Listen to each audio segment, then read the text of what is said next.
കാറ്റത്തെ കിളിക്കൂടിന്റെ upcoming എപ്പിസോഡിലേക്ക് എല്ലാവർക്കും സ്വാഗതം. അങ്ങനെ സുധീഷിന്റെയും നിധിയുടെയും വിവാഹ റിസപ്ഷൻ നടത്താൻ വേണ്ടി അച്ഛനും സുഭാഷും ഹരീഷും നികേഷും പാടെ തീരുമാനിക്കുകയാണ്. അവർ സുധീഷിനെ വിളിച്ച് ചോദിക്കുന്നുണ്ട് എപ്പോഴാണ് വീട്ടിലേക്ക് എത്തുവാന്ന്. അങ്ങനെ പിറ്റേന്ന് തന്നെ വൈകിട്ട് എന്തായാലും എത്തുമെന്ന് പറഞ്ഞതനുസരിച്ച് അന്ന് വൈകിട്ട് തന്നെ അവർ റിസപ്ഷൻ തീരുമാനിക്കുന്നു. നാട്ടുകാരെ എല്ലാവരെയും ക്ഷണിക്കുന്നുണ്ട്. എല്ലാവരും കളിയാക്കുന്നുണ്ട് നാട്ടുകാരെ. എന്തിനാ ഇങ്ങനെ ക്ഷണിച്ച് നടക്കുന്നത്? വിവാഹ റിസപ്ഷന് പെണ്ണും ചെറുക്കനും വീട്ടിലുണ്ടാവുമോ? അവർ ഇന്നലെ പിണങ്ങിപ്പോയതല്ലേ എന്ന് ചോദിച്ച് കളിയാക്കുന്നുണ്ട്. അതെല്ലാം സഹിച്ചുകൊണ്ട് അവർ ക്ഷമയോടെ വീട്ടിലേക്ക് തിരിച്ചു വരുവാണ്. അങ്ങനെ റിസപ്ഷനുള്ള ഭക്ഷണമെല്ലാം റെഡിയായിക്കൊണ്ടിരിക്കുകയാണ്. അന്നേരമാണ് നികേഷ് ഹരീഷിനോട് ചോദിക്കുന്നുണ്ട്, അല്ല നമുക്ക് ഒരു കാര്യം മറന്നുപോയല്ലോ, നമ്മൾ നാട്ടുകാരെ ക്ഷണിച്ചു, പന്തലിട്ടു, ഭക്ഷണമെല്ലാം റെഡിയായിക്കൊണ്ടിരിക്കുന്നു, പക്ഷേ വലിയൊരു കാര്യം നമ്മൾ മറന്നുപോയില്ലേ എന്ന് ചോദിക്കുകയാണ്. ഇത് കേട്ട് സുഭാഷ് ചോദിക്കുന്നുണ്ട്, എന്താണ് നികേഷ് നീ പറയുന്നത്, നമ്മൾ എന്ത് കാര്യം മറന്നത്?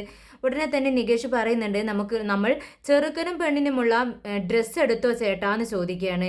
അപ്പോഴാണ് അവർ അത് ശ്രദ്ധിച്ചത്. അയ്യോ അത് മറന്നുപോയല്ലോ, ഇനി എന്ത് ചെയ്യും? നമുക്ക് പെൺകുട്ടിക്കുള്ള ഡ്രസ്സ് എടുക്കാൻ അറിയത്തില്ല, നമുക്ക് സുധീഷിനുള്ള ഡ്രസ്സ് എങ്ങനെയെങ്കിലും എടുക്കാമെന്ന് വിചാരിക്കാം, ഇനി എന്ത് ചെയ്യുമെന്ന് സുഭാഷ് ചോദിക്കുകയാണ്. അപ്പോൾ ഹരീഷും പറയുന്നുണ്ട്, എനിക്കും അറിയില്ല ചേട്ടാ പെൺകുട്ടികൾക്കുള്ള ഡ്രസ്സ് എടുക്കാനും ഒന്നും.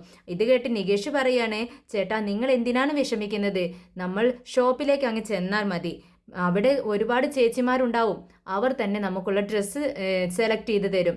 പിന്നെ ഇപ്പോൾ ബ്ലൗസ് എല്ലാം റെഡിമെയ്ഡ് ബ്ലൗസ് വരുന്നുണ്ട്, അതും നമുക്ക് എടുത്തുകൊണ്ട് പോരാം എന്ന് പറയുമ്പോൾ സുഭാഷ് പറയുന്നുണ്ട്, എടാ ഹരീഷേ ഇവൻക്ക് ഇക്കാര്യമെല്ലാം എങ്ങനെ അറിയുന്നു, നമുക്ക് പോലും അറിയില്ല, എന്നാലും ഇവനൊരു സംഭവം തന്നെ, എന്തായാലും നീ ഇവനെ കൂട്ടിപ്പോയി ഡ്രസ്സെല്ലാം എടുത്തുകൊണ്ട് വാ എന്ന് പറയുകയാണ്. അങ്ങനെ ഹരീഷ് തൻ്റെ കയ്യിലുള്ള ഒരു 10,000 രൂപ എടുത്ത് സുഭാഷിൻ്റെ കയ്യിൽ കൊടുക്കുവാണ്. പക്ഷെ സുഭാഷ് പറയുന്നുണ്ട്, വേണ്ട വേണ്ട മോനെ, നീ തന്നെ ഇത് കയ്യിൽ വെച്ചോ, എനിക്കിതിൻ്റെ ആവശ്യമില്ലടാ, എൻ്റെ കയ്യിൽ ക്യാഷ് ഉണ്ടെന്ന് പറയുകയാണ്.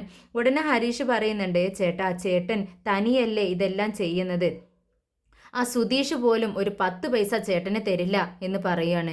ഇത് കേട്ട് സുഭാഷ് പറയുന്നുണ്ട്, എന്താടാ നീ പറയുന്നത്, നമ്മളെല്ലാം ഒരു കുടുംബം അല്ലേ, നമ്മളെല്ലാം ഒറ്റക്കെട്ടായി എല്ലാ കാര്യങ്ങളിലും ഒറ്റക്കെട്ടായി നിൽക്കേണ്ടവരല്ലേ, അങ്ങനെ ക്യാഷിന് വേണ്ടിയല്ല ഞാനിതെല്ലാം ചെയ്യുന്നത് എന്ന് പറയുമ്പോൾ, അതൊക്കെ എനിക്ക് അറിയാം ചേട്ടാ, പക്ഷേ ഞാൻ പറഞ്ഞേ ഉള്ളൂ, എന്തായാലും ചേട്ടൻ ഈ ക്യാഷ് കയ്യിൽ വെക്ക്, ഇനി ക്യാഷ് ആവശ്യമുണ്ടെങ്കിൽ ഞാൻ മുതലാളിയോട് ചോദിക്കാമെന്ന് പറയുകയാണ്. അതിൻ്റെ ഒന്നും ആവശ്യമില്ല, എൻ്റെ കയ്യിലുണ്ടെന്ന് സുഭാഷ് പറയുന്നുണ്ട്. അങ്ങനെ ആ 10,000 രൂപയും തൻ്റെ കയ്യിലുള്ള ഒരു 10,000 രൂപയും എടുത്ത് സുഭാഷ് ഹരീഷിൻ്റെ കയ്യിൽ കൊടുത്തിട്ട് പറയുന്നുണ്ട്, ശരി പെട്ടെന്ന് തന്നെ നിങ്ങൾ ഡ്രസ്സ് എടുത്തുകൊണ്ട് വാ എന്ന് പറഞ്ഞ് രണ്ടുപേരെയും പുറത്തേക്ക് അയക്കുകയാണ്. ഇതേ സമയം നമ്മുടെ സുധീഷും നിധിയും വണ്ടിയിൽ ഇങ്ങോട്ടേക്ക് ഇവരുടെ വീട്ടിലേക്ക് വന്നുകൊണ്ടിരിക്കുകയാണ്. സുധീഷ് ഒരു റൊമാൻറ്റിക് പാട്ട് പ്ലേ ചെയ്യുന്നുണ്ട്. അത് കേട്ട് നിധി ഇങ്ങനെ സൂക്ഷിച്ച് നോക്കുകയാണ് സുധീഷിൻ്റെ മുഖത്തേക്ക്. പെട്ടെന്ന് സുധീഷ് അതങ്ങ് മാറ്റുന്നുണ്ട്, എന്നിട്ട് ഒരു ശോകഗാനം വെക്കുകയാണ്. അത് കേട്ട് നിധി പറയുന്നുണ്ട്, എന്താ ഇവിടെ ആരെങ്കിലും മരിച്ചു പോയോ, നീ എന്തിനാ ഈ സോങ് വെച്ചിരിക്കുന്നത്? അപ്പോൾ സുധീഷ് പറയുന്നുണ്ട്, ശരി നിനക്ക് ഏത് സോങ്ങാണ് വേണ്ടതെങ്കിൽ നീ തന്നെ വെച്ചേക്കെന്ന് പറയുകയാണ്. അങ്ങനെ ഒരു നല്ല പാട്ട് സെലക്ട് ചെയ്ത് നിധി വെക്കുന്നുണ്ട്. കുറച്ചു നേരം മിണ്ടാതിരുന്നതിന് ശേഷം നിധി പറയുന്നുണ്ട്, എത്ര പെട്ടെന്നാണ് എൻ്റെ ലൈഫ് മാറിയതല്ലേ എന്ന് ചോദിക്കുമ്പോൾ, എല്ലാവരുടെയും ലൈഫ് അങ്ങനെയാണ് നിധി എന്ന് പറയുന്നുണ്ട്. പിന്നീട് നിധി പറയുന്നുണ്ട്, കഴിഞ്ഞ വർഷങ്ങളോളം മാസങ്ങളോളം എൻ്റെ ലൈഫ് വേറെയായിരുന്നു, കഴിഞ്ഞ ആഴ്ച അതിലും വേറെയായിരുന്നു, പക്ഷേ ഇന്ന് മുതൽ എൻ്റെ ലൈഫ് മറ്റൊരു രീതിയിലാവാൻ പോകുന്നു. ഇത് കേട്ട് സുധീഷ് പറയുന്നുണ്ട്, താൻ അതെല്ലാം വിട്, താൻ ജോലിയായിട്ടിരിക്കേ. ഇത് കേട്ടിട്ട് നിധി ഒന്ന് പുഞ്ചിരിക്കുന്നുണ്ട്. അപ്പോഴേക്കും പോലീസുകാരൻ വീണ്ടും സുധീഷിനെ വിളിക്കുകയാണ്. ഹലോ എന്ന് പറയുന്ന സമയത്ത്, താനിതെവിടെയാ, സ്റ്റേഷനിലേക്ക് വരാൻ ഞാൻ പറഞ്ഞതല്ലേ എന്ന് പോലീസുകാരൻ ചോദിക്കുകയാണ്. ഇത് കേട്ട് സുധീഷ് പറയുന്നുണ്ട്, സാർ ഞാൻ വരാം, ഞാൻ തനിയെ വന്നാൽ പോരെ എന്ന് ചോദിക്കുകയാണ്. അതെന്താ, ഞാൻ ആ പെൺകുട്ടിയുമായിട്ട് വരാനല്ലേ തന്നോട് പറഞ്ഞത്? അത് സാർ ഞാൻ വെറുതെ ചോദിച്ചെന്നേ ഉള്ളൂ, ഞാൻ അങ്ങോട്ട് വന്നുകൊണ്ടിരിക്കുകയാണെന്ന് സുധീഷ് പെട്ടെന്ന് പറയുന്നുണ്ട്. ശരി ഓക്കെ എന്ന് പറഞ്ഞുകൊണ്ട് പോലീസുകാരൻ കോള് കട്ട് ചെയ്യുവാണ്.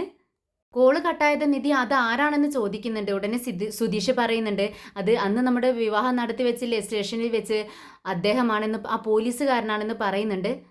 നീ എന്താ ഇങ്ങനെ പറയുന്നത്, നമ്മൾ ശരിക്കുള്ള കല്യാണം കഴിഞ്ഞതുപോലെയാണല്ലോ നീ സംസാരിക്കുന്നത്, അത് ഒരു വെറുതെ അഭിനയിച്ചതായിരുന്നില്ലേ നമ്മൾ?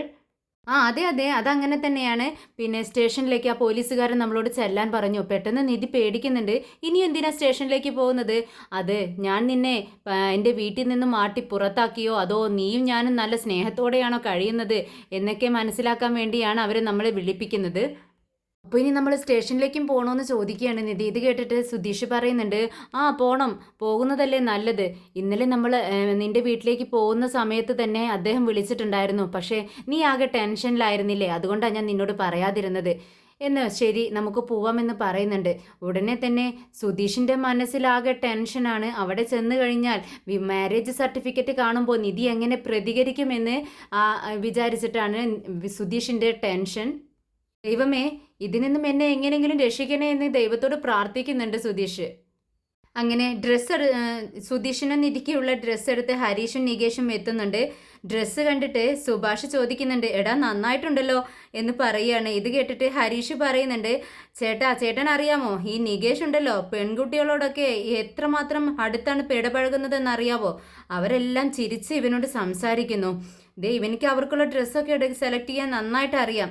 ഇത് കേട്ടിട്ട് സുഭാഷ് പറയുന്നുണ്ട്, അങ്ങനെയാണെങ്കിൽ എടാ ഹരീഷ്, ഇവനെ നമ്മൾ ശ്രദ്ധിക്കണമല്ലോ. ഇത് കേട്ടിട്ട് നികേഷ് ചിരിക്കുന്നുണ്ട്.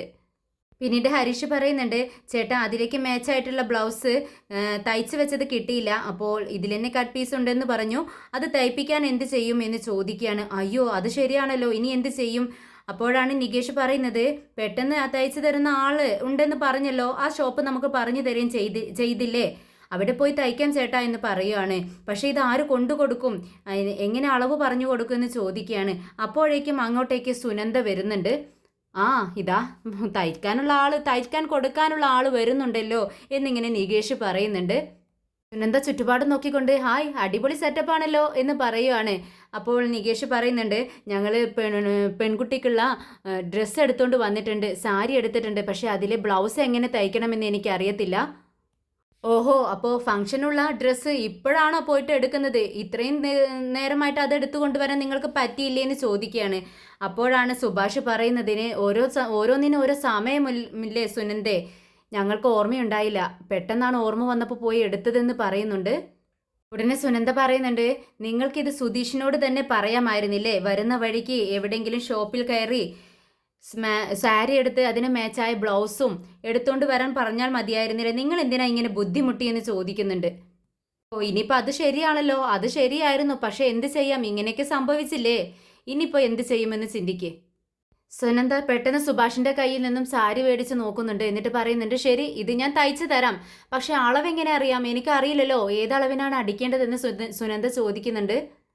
പെട്ടെന്ന് നികേഷ് ചോദിക്കുന്നുണ്ട്, അല്ല നിന്റെ അളവിനെ തയ്ക്കാൻ പറ്റുമോ? ഇത് കേട്ടതും സുനന്ദ ചിരിച്ചുകൊണ്ട് പറയുന്നുണ്ട്, അത് ശരി, അതൊന്നും പറ്റത്തില്ല. പെൺപിള്ളേരുണ്ടല്ലോ, ലവോ ചെറുക്കനെയോ പിടിച്ചിട്ടില്ലെങ്കിലും അത് അവരങ്ങ് അഡ്ജസ്റ്റ് ചെയ്യും, പക്ഷേ ബ്ലൗസ് ഫിറ്റായില്ലെങ്കിലുണ്ടല്ലോ അത് ആ പെൺപിള്ളേർ അഡ്ജസ്റ്റ് ചെയ്യില്ല. എല്ലാവരും പരസ്പരം നോക്കുവാണ്, ഇനിയിപ്പോൾ എന്ത് ചെയ്യുമെന്നുള്ള മട്ടിൽ. ഇനിയിപ്പോൾ എന്ത് ചെയ്യുമെന്ന് സുനന്ദ പറഞ്ഞ് അപ്പുറത്തേക്ക് വെറുതെ നോക്കിയതാണ്. അപ്പോഴാണ് അയലിൽ ഡ്രസ്സുകളെല്ലാം അലക്കി വിരിച്ചിരിക്കുന്നത് കണ്ടത്. പെട്ടെന്ന് സുനന്ദ ചോദിക്കുന്നുണ്ട്, ആ സാരി ആരുടേതാണ്? ഇത് കേട്ട് നികേഷ് പറയുന്നത്, അത് ചേച്ചിയുടെ സാരിയാണ്, ഇന്നലെ വൈകിട്ട് പോകുന്നതിന് മുൻപ് അലക്കി വിരിച്ചിട്ടതാണ്. അതിന് തൊട്ടപ്പുറത്ത് തന്നെ അതിന് മാച്ചായിട്ടുള്ള ബ്ലൗസും കിടക്കുന്നുണ്ട്. ഇത് കണ്ടതും സുനന്ദയ്ക്ക് ഭയങ്കര സന്തോഷമായി. ഇത് പിടിക്കെന്ന് പറഞ്ഞ് തൻ്റെ കയ്യിലുള്ള സാരി സുഭാഷിൻ്റെ കയ്യിൽ കൊടുത്ത് പെട്ടെന്ന് ഓടിച്ചെന്ന് ആ ബ്ലൗസ് എടുത്തുകൊണ്ട് വരുന്നുണ്ട്. എന്നിട്ട് അവരോട് പറയുന്നുണ്ട്, കണ്ടില്ലേ ബ്ലൗസ്, ഇത് മതി, ഇതാണ് അളവ് ബ്ലൗസ്, ഇത് ഞാൻ തയ്ച്ചു തരാം, പക്ഷേ ഇത് തയ്ച്ചു തന്നാൽ നിങ്ങൾ എനിക്കെന്ത് തരും? ഇത് കേട്ടതും നികേഷ് പറയുന്നുണ്ട്, എക്സ്ട്രാ നിനക്ക് ഒരു പ്ലേറ്റ് ബിരിയാണി തരാം. ഇത് കേട്ടതും, പോടാ, ആ പ്ലേറ്റ് ബിരിയാണി നീ തന്നെ കഴിച്ചോ എന്ന് പറഞ്ഞുകൊണ്ട് കുറുമ്പോടെ ആ ബ്ലൗസും സാരിയൊക്കെ മേടിച്ചുകൊണ്ട് അവിടെ നിന്ന് നമ്മൾ വീട്ടിലേക്ക് പോവുകയാണ്. ഹരീഷ് തൻ്റെ കയ്യിലുള്ള ബാക്കി പണം എടുത്ത് സുഭാഷിൻ്റെ കയ്യിൽ കൊടുക്കുകയാണ്. എന്നിട്ട് സുഭാഷിനോട് പറയുന്നുണ്ട്, ബാക്കി ക്യാഷാണ് ചേട്ടാ, ഇത് വെച്ചോളൂ എന്ന് പറയുന്നുണ്ട്. ഉടനെ തന്നെ സുഭാഷ് അത് എണ്ണി നോക്കിക്കൊണ്ട് പറയുന്നുണ്ട്, ഹരീഷേ, ഞാൻ നിനക്ക് ഡ്രസ്സ് എടുക്കാൻ വേണ്ടി പറഞ്ഞില്ലല്ലോ, അത് മറന്നു പോയടാ.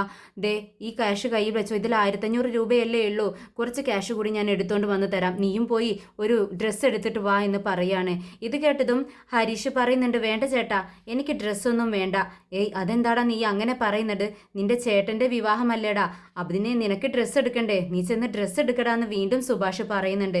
അത് കേട്ട് ഹരീഷ് വളരെ അതിശയത്തോടു കൂടി സുഭാഷിൻ്റെ മുഖത്തേക്ക് നോക്കിക്കൊണ്ട് ചോദിക്കുന്നുണ്ട്, ചേട്ടാ ചേട്ടന് വിഷമമില്ലേ? അതെന്താടാ നീ അങ്ങനെ ചോദിച്ചത്? ഞാനെന്തിനാ വിഷമിക്കുന്നത്? അല്ല, അവൻ്റെ വിവാഹം കഴിഞ്ഞതിന് ഞാൻ സന്തോഷിക്കുകയല്ലേ ചെയ്യേണ്ടതെന്ന് ചോദിക്കുന്നുണ്ട്.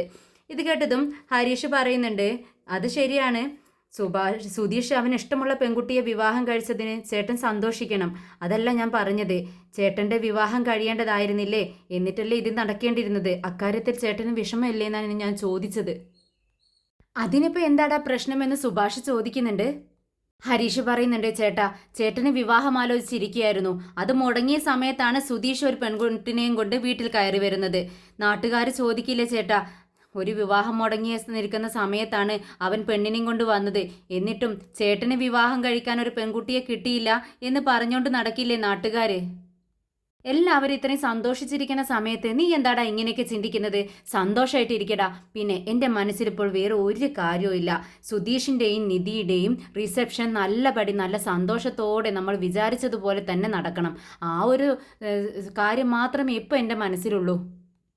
ചേട്ടന് വിഷമമില്ലെങ്കിൽ എനിക്ക് വിഷമമുണ്ട് ഇതൊക്കെ കാണുമ്പോൾ. പക്ഷേ ചേട്ടനും ഒരു വിവാഹം വേണ്ടേ? അതന്നെ, ഞാൻ വിവാഹം കഴിക്കുന്നില്ലെന്ന് പറഞ്ഞിട്ടില്ലടാ. എനിക്കും വിവാഹം നടക്കും, അതിൻ്റെ സമയമാവുമ്പോൾ നടക്കും. ഇത് കേട്ടിട്ട് ഹരീഷ് പറയുന്നുണ്ട്, സുധീഷിനെ കുറിച്ച് ചേട്ടൻ അറിയാവുന്നതല്ലേ? സുധീഷിനെ വേണ്ടി ചേട്ടൻ ഇത്രയൊക്കെ കഷ്ടപ്പെടുന്നുണ്ട്. പക്ഷെ ആ ഒരു ചിന്ത പോലും അവനില്ല. പിന്നെ നമ്മുടെ അച്ഛൻ്റെ കാര്യമാണെങ്കിലോ 10 പൈസ തരത്തില്ല. സുധീഷും അങ്ങനെ തന്നെയാ, 10 പൈസ തരില്ല. ഇതിനെല്ലാം ബുദ്ധിമുട്ടുന്നത് ചേട്ടനല്ലേ? അത് കാണുമ്പോഴാണ് എനിക്ക് വിഷമം എന്ന് പറഞ്ഞുകൊണ്ട് അവൻ ആകെ വിഷമിച്ച് നിൽക്കുകയാണ്. ഉടനെ സുഭാഷ് അവനെ കെട്ടിപ്പിടിച്ച് അവൻ്റെ തോളത്ത് തട്ടിക്കൊണ്ട് പറയുന്നുണ്ട്, എന്താടാ ഇത്? ചേട്ടാ, ഞാൻ ഒരു കാര്യം കൂടെ ചോദിച്ചോട്ടെ? അവനിക്ക് ഇഷ്ടമുള്ള ഒരു പെണ്ണിനെയും കൊണ്ട് വന്നു. അതിൽ ചേട്ടന് വിഷമമില്ലേ? ഞങ്ങളോട് എന്ത് കാര്യത്തെക്കുറിച്ച് ചോദിക്കാനും പറയാനും ഞങ്ങളെ ചോദ്യം ചെയ്യാനുള്ള അവകാശം ചേട്ടനുണ്ട്. പക്ഷേ ചേട്ടൻ അവനോട് എന്തിനിങ്ങനെ ചെയ്തു എന്നൊരു ചോദ്യം പോലും ചോദിച്ചില്ലല്ലോ. അതെന്തുകൊണ്ടാണെന്ന് ചോദിക്കുകയാണ്. ആ ചോദ്യം കേട്ടതും ആകെ ഒരു നിമിഷം മിണ്ടാതെ നിന്ന് പോവുകയാണ് സുഭാഷ്. എന്നിട്ട് ഹരീഷിനോട് പറയുന്നുണ്ട്, എടാ ഹരീഷേ, നാളെ ഒരിക്കൽ നീ നിനക്കിഷ്ടമുള്ള ഒരു പെണ്ണിനെ വിളിച്ചുകൊണ്ട് വന്നാലും ഞാൻ ഇങ്ങനെ തന്നെയാണ് പെരുമാറുക. നിങ്ങളുടെ സന്തോഷമാണ് എൻ്റെ സന്തോഷം. നീ ഇങ്ങനെ വിഷമിച്ച് നിൽക്കല്ലേ, അത് കാണാൻ എനിക്ക് കഴിയില്ല എന്ന് പറയുന്നുണ്ട് സുഭാഷ്. അങ്ങനെ ഹരീഷ് അവിടെ നിന്നും പോകുന്നുണ്ട്. സുധീഷ് നിധിയും കൂടെ ഒരു പെട്രോൾ പമ്പിൽ എണ്ണ അടിക്കാൻ വേണ്ടി കയറുവാണ്. 1500 രൂപയ്ക്ക് പെട്രോൾ അടിക്കാൻ വേണ്ടി സുധീഷ് പറയുന്നുണ്ട്. ക്യാഷ് കൊടുക്കാനായി പേഴ്സ് നോക്കുന്ന സമയത്ത് ക്യാഷ് ഇല്ലെന്ന് മനസ്സിലാവുകയാണ്. അങ്ങനെ പെട്ടെന്ന് ഫോൺ എടുത്ത് ചേട്ടന് വിളിക്കുന്നുണ്ട്. സുഭാഷ് സന്തോഷത്തോടെ ഫോൺ എടുത്തിട്ട്, ഹായ് സുധീഷേ, നീ എവിടെയാടാ? ഇവിടെ എത്താനായോ എന്ന് ചോദിക്കുകയാണ്. ഞങ്ങൾ വന്നുകൊണ്ടിരിക്കുക ചേട്ടാ. കുഴപ്പമൊന്നുമില്ലല്ലോ, നീ അവളെയും കൊണ്ട് തന്നെയല്ലേ വരുന്നത്? നിധി നിന്റെ കൂടെ തന്നെ ഇല്ലേ എന്ന് ചോദിക്കുന്നുണ്ട്. ഉണ്ട് ചേട്ടാ, എന്നോടൊപ്പം ഉണ്ട്. മടിച്ചാണെങ്കിലും സുധീഷ് ചോദിക്കുന്നുണ്ട്, ചേട്ടാ 1500 രൂപ ഉണ്ടാവുമോ ചേട്ടൻ്റെ കയ്യിലെന്ന് ചോദിക്കുകയാണ്. ഈ ചോദ്യം നമ്മുടെ നിധി കേൾക്കുന്നുണ്ട്.